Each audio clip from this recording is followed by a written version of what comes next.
రాఘవయ్య దయానంద్ గారికి, అలాగే కాంగ్రెస్ పార్టీ రాష్ట్ర సీనియర్ నాయకులు దయానంద్ గారికి, కాబోయేటువంటి లేదంటే అయిన ఎంపీ రఘురామరెడ్డి గారికి, అలాగే సిపిఐ పార్టీ నాయకులు ఆదినారాయణ గారికి, సిపిఎం పార్టీ సీనియర్ నాయకులకు, అలాగే పాండు గారికి, రాష్ట్ర నాయకులు సత్తుపల్లి కోఆర్డినేటర్గా ఉన్నటువంటి నాగేశ్వరరావు గారికి, సత్తుపల్లి వైస్ చైర్మన్ సుజలరాణి గారికి, ఖమ్మం జిల్లా పీసీ అధ్యక్షులు నారాయణ వరపు శ్రీనివాస్ గారికి, ముస్లిం మైనార్టీ నాయకులు ఫయాజ్ గారికి, సత్తుపల్లి మండల కాంగ్రెస్ అధ్యక్షులు శివవేణు గారికి, వేంచూరు మండల అధ్యక్షులు చంద్రశేఖర్ రెడ్డి గారికి, తల్లాడ అధ్యక్షులు సుధాకర్ గారికి, కాంగ్రెస్ సీనియర్ నాయకులు నరసింహారావు గారికి, ఎన్ఎస్సీఐ జిల్లా అధ్యక్షులు సందీప్ గౌడ్ గారికి, సీనియర్ నాయకులు కాంగ్రెస్ పార్టీ, అలాగే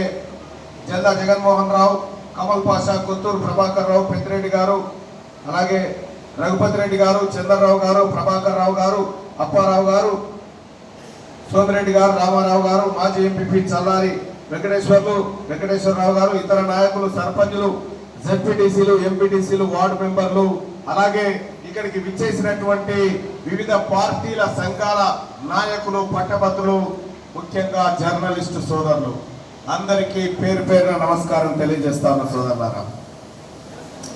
రైట్, పట్టభద్రుల ఎమ్మెల్సీ ఎన్నిక, ఈ ఎన్నికలో చాలా మంది సత్తుపల్లి ప్రజానికం అంతా చెప్తా ఉన్నారు, మల్లన్న అయిపోయింది నీ గెలుపు, ఈసారి ఖచ్చితంగా గెలుస్తామని చెప్పి చెప్తా ఉన్నారు. చెప్పేటువంటి సందర్భంలో అన్న ఇటు సైడ్ ఉన్నారు, కొద్దిగా కూర్చోండి అన్న, ఎన్నుకోలే కనిపించండి, ఆడ కూర్చోండి కొద్దిగా. ఈ మధ్యలో కూడా వీళ్ళందరికీ ఇంతమంది లైవ్ లింక్ ఇచ్చారు, అలా లింక్ ఇచ్చే ఆ లింక్ ఇచ్చే ఎందుకు కష్టపడి తీసుకొని కూర్చోని మంచిగా లైవ్ లింక్ వస్తుంది.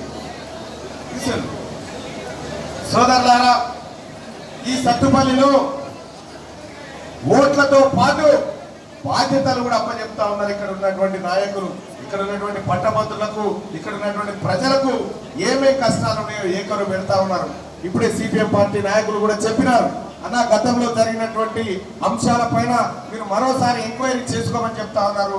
తప్పకుండా దాన్ని ఎంక్వైరీ చేసుకోవడానికి సిద్ధంగా ఉన్నామని చెప్పి తెలియజేస్తూ ఆ అంశాన్ని మరోసారి పరిశీలిస్తామని చెప్పి తెలియజేస్తా ఉన్నాం. అలాగే ఇక్కడ ఉన్నటువంటి కాంగ్రెస్ పార్టీ ముఖ్య నాయకులు కానీ, ఇక్కడికి విచ్చేసినటువంటి పట్టభద్రులు కానీ, సోదరులారా, రాబోతున్నటువంటి పట్టభద్రుల ఎమ్మెల్సీ ఎన్నికల్లో అసలు తీన్మార్ మల్లన్న ఎవరు? తీన్మార్ మల్లన్న ఇప్పుడే అక్క చెప్పింది, ఎన్ని కుంభకోణాలు బయట పెట్టిండు, ఎన్ని భాగవతాలు బయట పెట్టిండు, ఎన్ని చీకటి ఒప్పందాలు బయట పెట్టిండో మీ అందరికీ తెలుసు సోదరులారా. తీన్మార్ మల్లన్న ఇప్పటి వరకు బయట పెట్టినటువంటి అంశాల్లో ఏ ఒక్క అంశంలో అనా పైసా తప్పున్నా నేను ముక్కు నానక రాయడానికి సిద్ధంగా ఉన్నా. ఎవరైతే తీన్మార్ మల్లన్న ఇలాంటి వాడు అలాంటి వాడని చెప్తారో మీరు సిద్ధమా అని నేను అడుగుతా ఉన్నా. ఇంకొక విషయం సోదరులారా, పట్టభద్రుల ఎమ్మెల్సీ రాగానే టిఆర్ఎస్ పార్టీ బాగోతం చెప్తా అన్న, ఇది బాగొస్తలేనట్టున్నా అదిరా అన్న, అది ఆ మైకు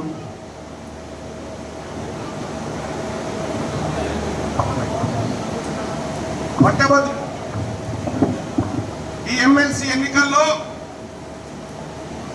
టిఆర్ఎస్ పార్టీ ఎప్పుడైనా అక్రమాలతోనే గెలిచింది, సక్రమంగా ఎప్పుడు గెలవలే.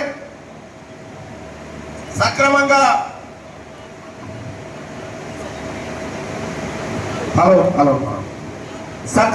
ఎప్పుడు గెలవలే టిఆర్ఎస్ పార్టీ. మీరు చూడండి సోదరులారా, టిఆర్ఎస్ పార్టీ అయితే సెంటిమెంట్ నన్న రెచ్చగొట్టి గెలిచింది, లేకపోతే బోగస్ ఓట్ల ద్వారా నన్న గెలిచింది తప్ప, మధ్య పెడుతూ అక్రమాలకు పాల్పడుతూ గెలిచింది తప్ప సీదాగా పట్టభద్రుల మనసు గెలుచుకున్నది ఎప్పుడు లేదు. సోదరులారా, పల్లా రాజేశ్వర రెడ్డి గారు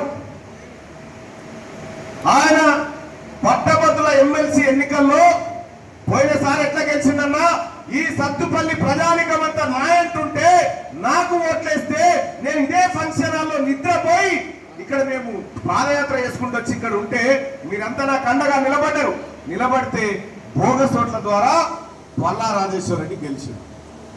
గెలిచినోడు మరి 6 ఏళ్ల కాలానికి పని చెప్పినాం కదా, 6 సంవత్సరాల కాలం పాటు ఉండాలి కదా. ఏం చేసిండు? నాకు పట్టభద్రులతో సంబంధం లేదు, మా పార్టీకి సంబంధం లేదని బీఆర్ఎస్ పార్టీ అక్కడ వదిలిపెట్టి వెళ్ళిపోతే ఈ ఉప ఎన్నిక వచ్చింది. మళ్ళీ వచ్చిరా నిన్నమని ఎవరైనా వచ్చిరా టీఆర్ఎస్ పార్టీ వాళ్ళు ఓట్ల కోసం, పట్టభద్రుల ఓట్ల కోసం రాలే? అడగట్లేదా? ఓ సామెత ఉంటది, అడగందే అమ్మాయిని అన్నం పెట్టదని. ఇప్పుడు అడిగితే తల్లిదండ్రులు అడిగిన టీఆర్ఎస్ పార్టీ వాళ్ళు పోయి మాకు ఒక ఓటై పట్టభద్రుల ఎమ్మెల్సీ ఎన్నికలు అంటే పండబెట్టి తల్లిదండ్రులు. ఎందుకంటే ఎందుకు వచ్చినాయి ఈ ఉప ఎన్నిక, నేను నేసి తోలిస్తేనే కదా శాత కాదని మళ్ళీ వచ్చినామని చెప్తాను కాదా. ఈ రకంగా ప్రజలను మోసం చేసి మభ్యపెట్టినటువంటి టిఆర్ఎస్ పార్టీ అభ్యర్థి ఒకవైపు నుంచి వస్తా ఉన్నాడు, ఇంకో వైపు నుంచి కార్పొరేట్ శక్తులకు కొమ్ము కాసేటువంటి నరేంద్ర మోడీ అభ్యర్థి ఇంకొక ఆయన వస్తా ఉన్నాడు. మీ బిడ్డ తీర్మార్ మల్లన్న మీ అందరికీ తెలుసు సోదరులారా, నరేంద్ర మోడీ గారు ఏడాదికి 2 కోట్ల ఉద్యోగాలు ఇస్తా అని చెప్పిండు మనకు.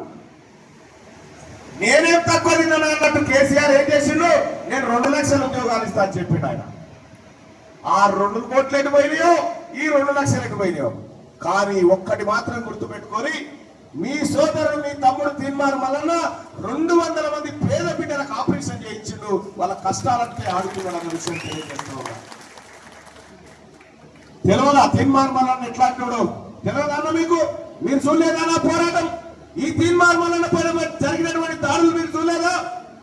ఈ హత్యాయత్నాలు చూడలేదా? 100 రోజుల పాటు జైల్లో ఉన్న సంగతి మీకు తెలియదా అన్న? ఎందుకోసం ఉన్నామన్నా? ఈ ప్రజల హక్కుల కోసమే కదా, ఈ ప్రజలకు జీవితం బాగుండాలని కదా, ఈ విద్యా వైద్యం విధానం మారాలని కదా తీర్మానం వలన కొట్లాడింది. నేను గర్వపడతా ఉన్నా, ఈ సత్తుపల్లిలో నన్ను మించిన తీర్మానం వలన దయానంద అన్న ఉన్నాడు ఇక్కడ. ఆ బిడ్డ ఆయనకున్న విజన్, ఆయనకున్న ఆలోచన, ఆయనకున్నటువంటి ఒక దూరపు చూపు నిజంగా నేను నమ్ముతా ఉన్నా. సత్తుపల్లి ప్రజలారా, మీరు అదృష్టవంతులు. ఇంత గొప్ప నాయకుడు ఇక్కడ దొరకడం మీరు అదృష్టవంతులు అని చెప్పి తెలియజేస్తా ఉన్నా. ఇవన్నిటి కోసం నేను కేసులు పెట్టి, నా మీద కేసులు పెట్టి అక్రమంగా జైళ్లలో బంధిస్తా ఉంటే, నాకున్న చిన్న చిన్న పిల్లలు డాడీ డాడీ 100 రోజులు ఒంటరిగా పడుకొని ఏడుస్తా ఉంటే, కేసీఆర్ నా కుటుంబం కళ్ళ నీళ్లు చూసినావు, నా బిడ్డలు నేర్పించినావు, నా కుటుంబాన్ని నేర్పించినావు. కానీ నేను జైల్లో ఉన్నా కూడా ఈ ప్రజలకు మంచి జరగాలని కోరుకున్నా, కానీ ఒక్క రోజు కూడా కుటుంబం గురించి ఆలోచించలేదన్న విషయాన్ని తెలియజేస్తా ఉన్నా. అయినా కూడా సోదరులారా, నా బిడ్డ నేర్పించినావు, కానీ నీ బిడ్డ ఏం చేస్తుంది సార్ ఇవాళ?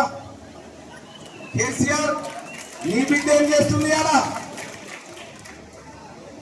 ఎప్పుడైనా తీన్మార్ మల్లన్న జైలు పోయింది ఎందుకన్నా? మా పిల్లలకు ఉద్యోగాలు కావాలన్నాడు. తీన్మార్ మల్లన్న జైలుకి ఎందుకు పోయినన్నా? ఈ ప్రభుత్వ ఉద్యోగులకు సకాలంలో జీతాలు ఇవ్వాలని చెప్పినందుకు. తీన్మార్ మల్లన్న జైలుకి ఎందుకు పోయినన్నా? నువ్వు చెప్పినటువంటి నిరుద్యోగ భృతి అని చెప్పినందుకు. నేను ఇందుకోసం జైలు పోతే నీ బిడ్డ ఏం కేసులో పోయింది? ఆమె ఏం కార్యక్రమం పోయింది? స్వాతంత్ర పోరాటం ఏమైనా చేసిందా?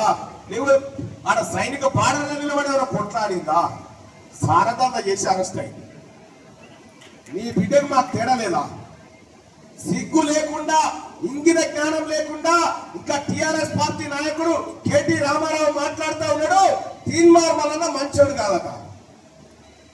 తీన్మార్ మల్లన్న మంచోడు కావా అవునా అనేది మొన్నటి అసెంబ్లీ ఎన్నికలన్న ప్రజలు చెప్పలేదా?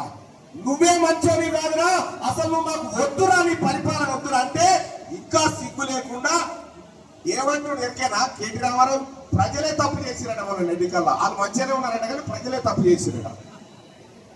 ఏమో ఇదెక్కడి కథ? చెరువు మీద కొంగలినట్టే ఉంటుంది. నువ్వు వస్తే ఏదో పిచ్చమేసిందో తిమ్మరామయ్య అని చెప్తారు కానీ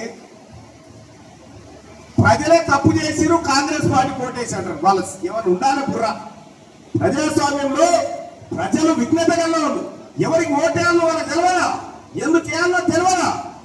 అటువంటి వాళ్ళు ప్రజలకు ఏం తెలియలేక అటు ఓటేసిరని చెప్తాము. ఇంకా మీ అధికారం, ఇంకా మీ అహంకారం తగ్గకపోతే ఈ పట్టభద్రుల ఎమ్మెల్సీ ఎన్నికల్లో మా అన్నలు మా సోదరులు తప్పకుండా మీ అహంకారాన్ని పూర్తిగా దించేటువంటి కార్యక్రమం చేస్తారని చెప్పి తెలియజేస్తా ఉన్నా.